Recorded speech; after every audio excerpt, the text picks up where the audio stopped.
You're aware that the Mass Casualty Commission has a public interest mandate to investigate the worst mass murder in Canadian history to get answers for the public, correct?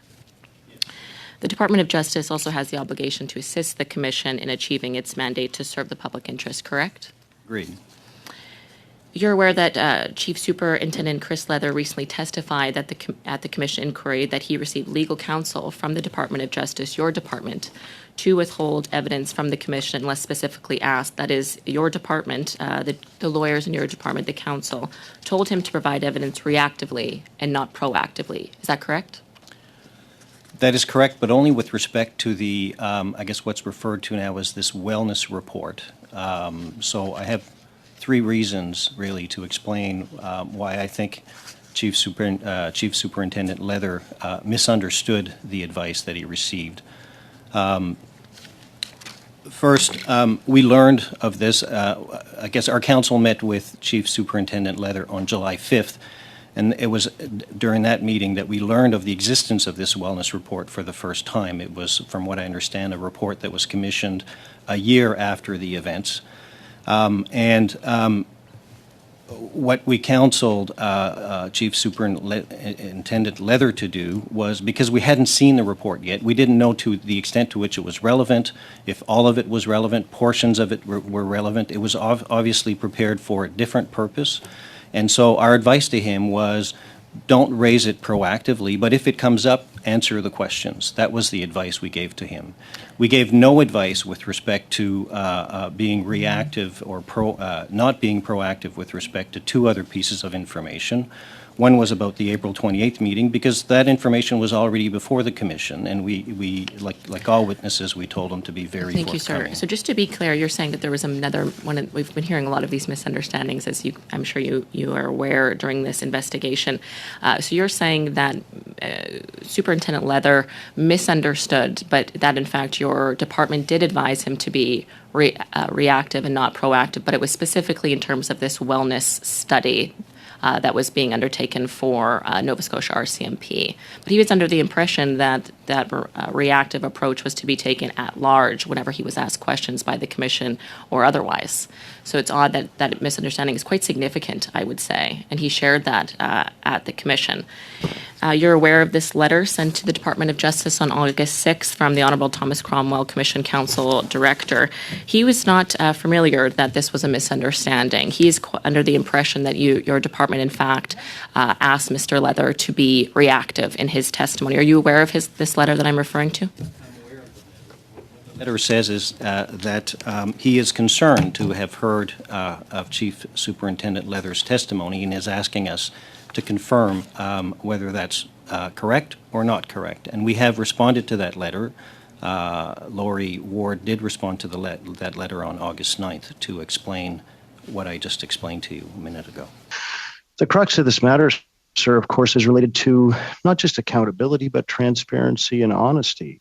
And I guess the big question that I would suggest that people really want to understand better is there's two parts. One is, you said we're going to provide all of the information we can, which doesn't necessarily sound transparent to me. That's my judgment. Secondly, you talked about Chief Superintendent Leather being misunderstood. And let's start with that, sir. Would you not expect that the lawyer, I would use the word cautioning, Mr. Leather would make sure that he wanted to be understood, that reactive versus proactive nature would want to be understood very clearly? Yes. Yes, I think everybody wants to be understood, and the advice needs to be as clear as possible. I guess then, sir, how would you come to the conclusion that it was Chief Superintendent Leather who misunderstood the directions given to him? So I have, as I said earlier, I have three reasons to believe that. One is our advice was, because we didn't know what this report was, not to raise it unless the Commission raises it. So that was the extent of our advice in terms of being reactive or not proactively talking about this until we had and this was, remember, this was July 5th, and he was only appearing on July 27th.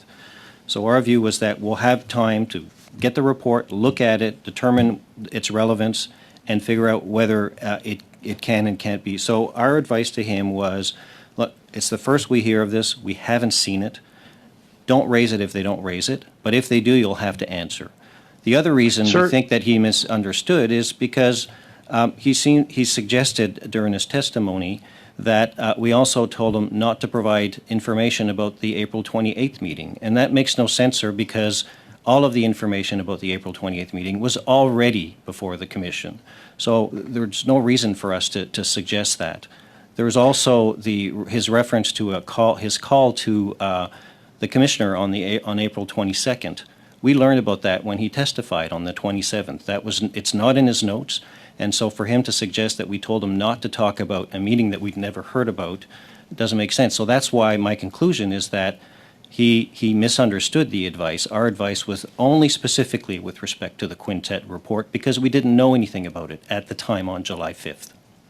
Sir, do you think it's possible that Chief Superintendent Leather understood the direction he was giving and perhaps that there was a interference here in getting the truth out? You don't believe that, sir?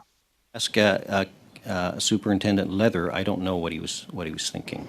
All I know is what he told the committee on the 25th. Well, it's interesting, sir, that you know that he misunderstood his directions. That's the unusual thing, but you don't know what he was thinking.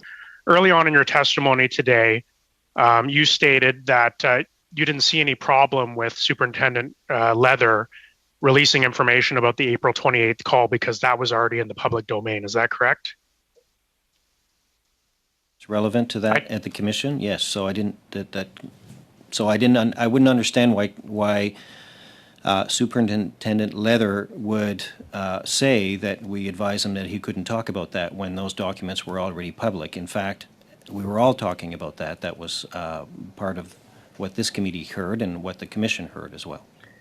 And you also said that you were not aware of the April 22nd call that Superintendent Leather had with Commissioner Lucky until he spoke about it at the inquiry, correct?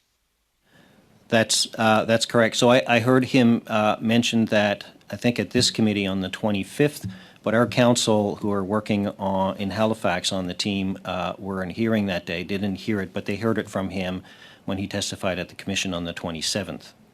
In 2022. Okay, so you didn't hear about it on the call that your officials did not hear about the 22nd call with Commissioner Lucky and Leather when he spoke with the Justice Department.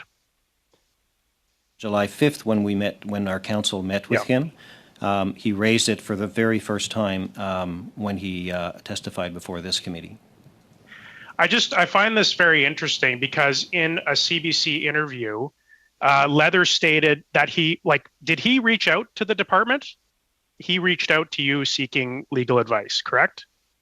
With every witness to prepare them, to help them prepare for their testimony. So it's part of the services that we provide as the Department of Justice is to prepare the RCMP and other departments for their testimony before the commission.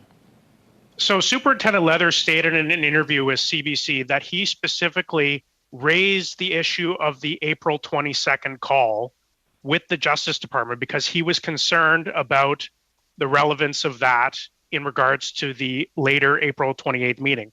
So are you saying that Superintendent Leather basically just imagined that he brought up the April 22nd call to your officials? Met with him on the 5th. They tell me that he did not raise it. It is not in the notes that he's submitted as part of the 2,400 pages of notes. Nothing in his notes mentions this call to the commissioner on the 22nd.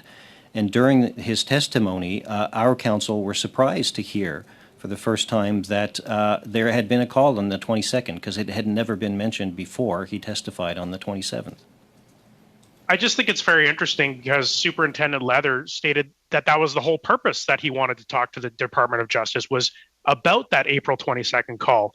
So if that was the whole purpose of the meeting, he didn't mention it was about a wellness report. He mentioned it was about the April 22nd call and what he could and could not share. And so the main reason that he reached out to you guys was about the April 22nd meeting, but you're saying that you don't have any evidence that he brought it up at the meeting.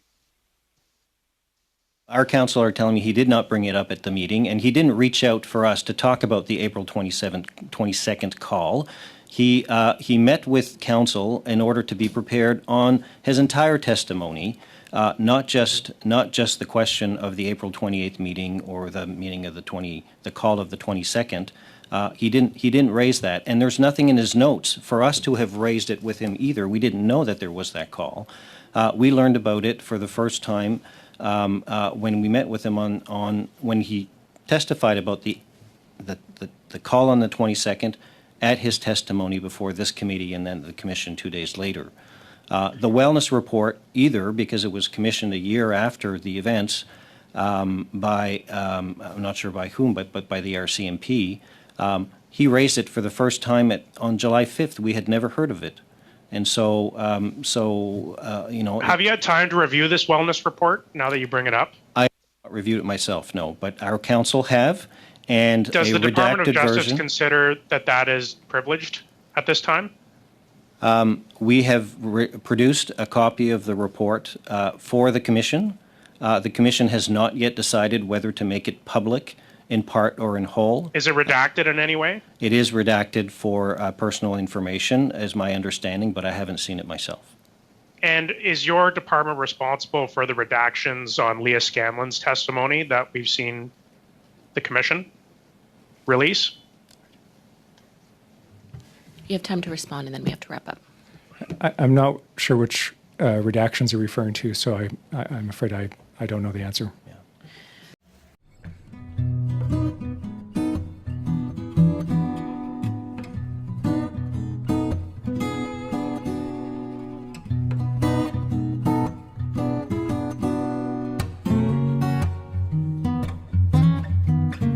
This Guy's Garage. Like and subscribe.